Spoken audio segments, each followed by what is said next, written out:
over 90 years, this day has been used to highlight the inequalities and discrimination that women face.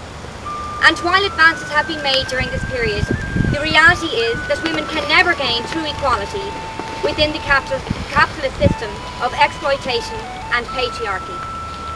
It is only within the context of a radical realignment of our economic and social structures that women will attain true equality and their rightful place in society.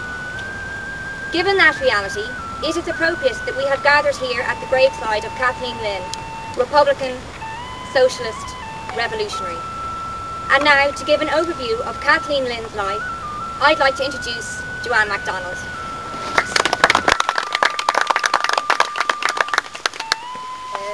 Thank you. As you said there, Susie said, we're here to pay our respects and pay tribute to Kathleen Lynn. Kathleen was a medic. She was a militant Republican, a Marxist, and also a feminist. She was born in County Mayo in 1874. She did have a privileged upbringing and was formally educated in Alexandra College. She was one of the first women actually to be awarded a medical degree in 1899. I suppose her first foray in terms of hostility towards women and gender stereotyping was once she was awarded her medical degree. She was elected house surgeon to the Adelaide, and it was actually other medical staff, predominantly all male, opposed that election.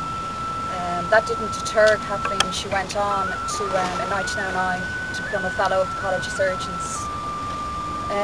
During the course of her work as a practitioner, a medical practitioner, as a woman in Dublin City, she saw devastating poverty, and during the course of the 1913 lockout, she met with Republicans, joined forces and joined Citizens' Army.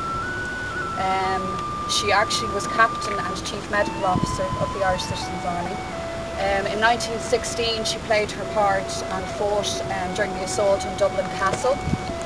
There she did administer to Sean Connolly, who was one of the first soldiers to die.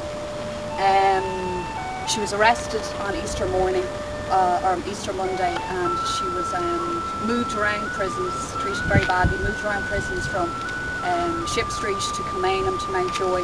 She was then deported to England. She was released around 1917 and came back. She was then elected as one of 4 women within the National Executive Committee in Sinn Féin. As we all know, that generation of women who were involved in Sinn Féin republicanism and unions were very, very strong.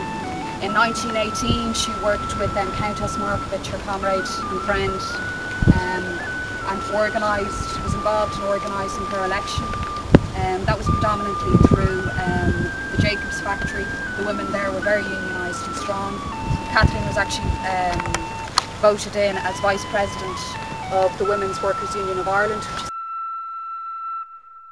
Duine as teachtam seo inniu, le céad cileora a fiú Éirígí ar lá idirnáisiúnta na mán.